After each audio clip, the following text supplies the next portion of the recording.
চাঁদপুরের পদ্মা মেঘনা দিয়ে স্টিল বডি ট্রলারে করে মৃত্যু ঝুঁকি নিয়ে যাতায়াত করছেন যাত্রীরা। অনিরাপদে সব ট্রলারে করে পারাপার করতে গিয়ে প্রায় তারা দুর্ঘটনার শিকার হচ্ছেন।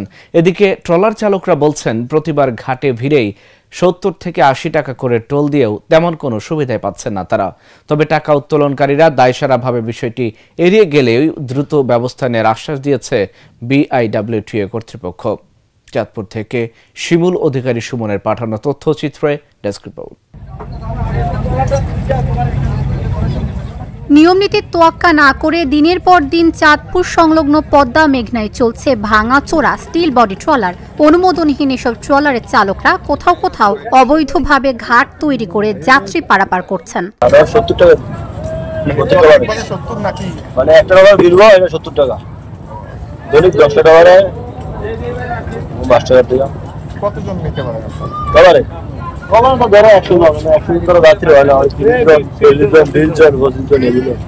আল্লাহ সমস্যা করে আর করবো না, আশা করি আল্লাহ যে হিসাবে নেয় ওইভাবে আল্লাহ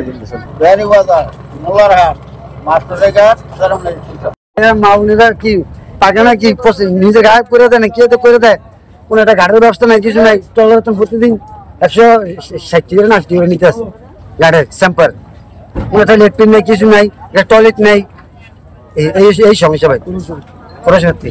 এমনই এক ঘাট চাঁদপুর পৌরসভার 1 নং ওয়ার্ডের পুরান বাজারের মদিনা মসজিদ ঘাট, যেখানে প্রতিদিন সকাল থেকে সন্ধ্যা পর্যন্ত প্রায় অর্ধশত ট্রলার শরীয়তপুর সহ আশপাশের চরাঞ্চলে যাত্রী সহ ভারী যানবাহন পারাপার করে।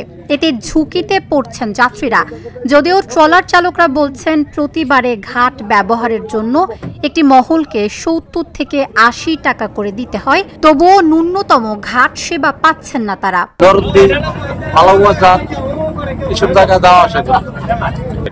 এই ঘাটটা ব্যবহার নিয়ে মানে একটা বাথরুম, ওয়াশরুম মানে এগুলো খুব প্রয়োজন।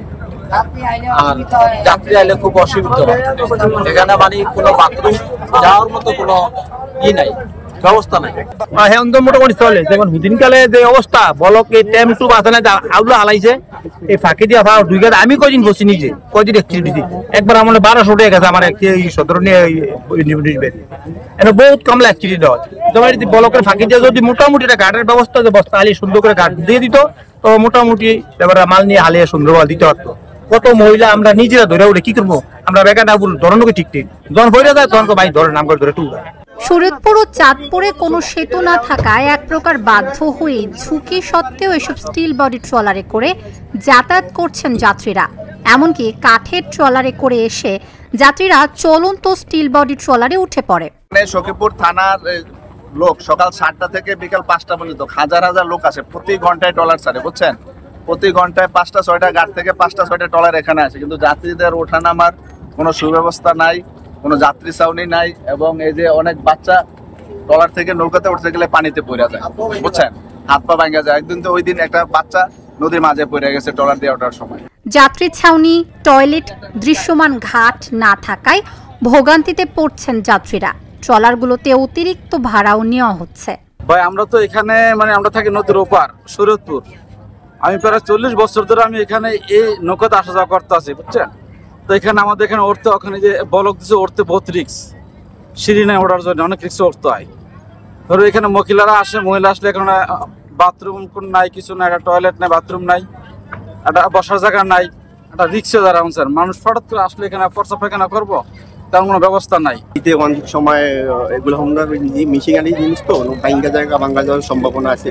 কিন্তু যদি এদিকে একটা গাটলা হয়, তো আমাদের সাধারণ জনগণের আসা যাওয়া করতে অনেক সুবিধা হয়। আমাদের গাড়ি, বাইক, হুন্ডা, সাইকেল, যে কোনো একটা বাড়ি যানবাহন চলাচল করতে সুবিধা হয়। চাঁদপুর চেম্বার অব কমার্সের জন্য ট্রলার চালকদের থেকে চাঁদা নেওয়া হয়। স্থান ভেদে ট্রলার প্রতি বিভিন্ন অঙ্কের টাকা আদায় করা হচ্ছে। 70-80 টাকা হলো মালের বাজার, আর 70 টাকা হলো আমার স্টেশন মাস্টারঘাট মোল্লা বাজার। আপনার নাম কি? মোহাম্মদ রুহুল আমিন খান। আপনি কত বছর এই টাকাটা তুলতেছেন? এই তো কত 7-8 বছর। কার পক্ষ টাকা তুলেন? এটা বণিক সমিতির, যেমন কমিটি পুলিশ সাজানের পক্ষ থেকে।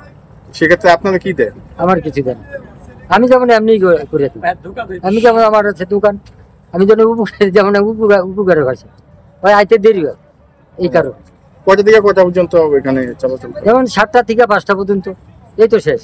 এই ঘাট ইজারাবিহীন ও এখানকার যাতায়াতকারী স্টিল বডি ট্রলার সবই অবৈধ। তাই দ্রুত অভিযান চালিয়ে ব্যবস্থা নেওয়ার আশ্বাস দিলেন এই বন্দর কর্মকর্তা।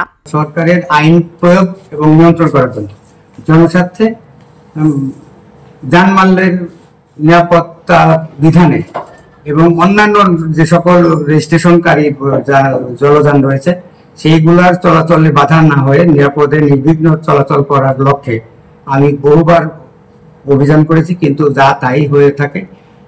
আমি মনে হয় খুব শীঘ্রই 2-1 দিনের মধ্যে আবার একটা অভিযান পরিচালনা করব এবং ওই দিন আমি এসপি মহোদয়কে স্পষ্টভাবে বলে দেব এগুলাকে ধরে আটক রাখার জন্য, এগুলো আটক রেখে কোর্টে চালান করে দেওয়ার জন্য আমার তাছাড়া এগুলো বন্ধ করা সম্ভব হচ্ছে না। চাঁদপুরের চরাঞ্চলের মানুষের বাজার সদাই সহ নিত্যদিনের কেনাকাটার জন্য যাতায়াতের একমাত্র মাধ্যম এসব ট্রলার।